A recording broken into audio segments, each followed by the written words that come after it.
સરકારી મકાન, દુકાન અને નોકરી અપાવવાના બહાને મોટી રકમ મેળવી લઈ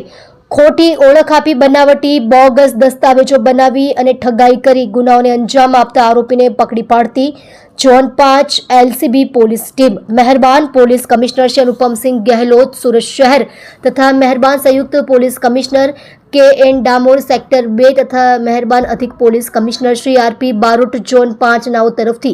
હાલમાં સુરત શહેરના પેરોલ ફરલો તથા નાસ્તા ફરતા આરોપીઓ તથા ગુના ડિટેક્શન કરવા સારું આપેલ સૂચના અન્વયે મહેરબાન અધિક પોલીસ કમિશનર શ્રી ઝોન 5 સાહેબ નાઓએ જરૂરી માર્ગદર્શન અને સૂચના આપતા ઝોન 5 એલસીબી સ્કોડના પોલીસ માણસો પેટ્રોલિંગમાં હતા તે દરમિયાન ઝોન 5 એલસીબી સ્કોડના માણસોને સંયુક્ત રાહે બાતમી હકીકત મળતા જે આધારે રાંદેર તથા પાંડેસરા પોલીસ સ્ટેશનમાં દાખલ થયેલ ગુનાઓમાં પોતાની ખોટી ઓળખ આપી સરકારી મકાન, દુકાન અને નોકરી અપાવવાના બહાને મોટી રકમ મેળવી લઈ બનાવટી બોગસ દસ્તાવેજો બનાવી અને ઠગાઈ કરી ગુનાઓને અંજામ આપતા આરોપી હિતેશ ગિરધરભાઈ ધારિયા ઉંમર વર્ષ 30 ધંધો હાલ બેકાર રહે 122 કૈલાશનગર માનસરોવર સોસાયટીની બાજુમાં ડિંડોલી સુરત તથા હાલ રહે 302 પટેલ ચેમ્બર્સ જીતુભાઈ ઓઝાના મકાનમાં ભાડેથી માધવાનંદ સોસાયટી કતારગામ સુરત